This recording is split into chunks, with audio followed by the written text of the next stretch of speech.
Kodam 2 Sriwijaya terus berupaya untuk mematikan paham radikalisme di wilayah Sumsel agar tidak tumbuh subur. Mengingat tindakan radikalisme dilarang di NKRI karena tidak sesuai dengan Undang-Undang Dasar 1945 dan ideologi Pancasila.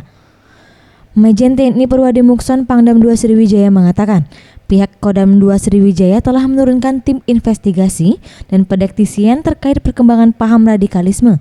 Untuk itu pihak terus berupaya mencegah hal tersebut dengan memberikan pengertian dampak paham radikalisme ke seluruh personil TNI Kodam 2 Sriwijaya. Dan untuk masyarakat sendiri pihaknya selalu berkoordinasi dengan aparat intelijen untuk terus mensosialisasikan dilarangnya paham radikalisme. Kita sendiri ya, internal, jadi aparat Kodam sendiri, apakah itu militernya, PNS-nya maupun keluarganya nih, kita mengintensifkan pintal fungsi komando pada kondisi tertentu. Kita diskusi, kita lakukan hal-hal yang tren dengan pemahaman yang memang memberikan.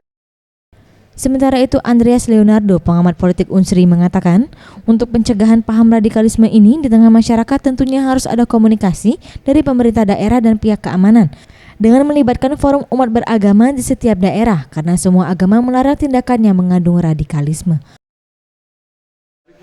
Semua komponen seperti yang disebutkan tadi, pemerintah daerah, kemudian pihak keamanan, ya.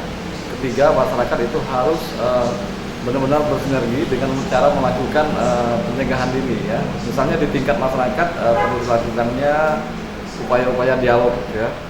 Alhamdulillah kita sudah punya forum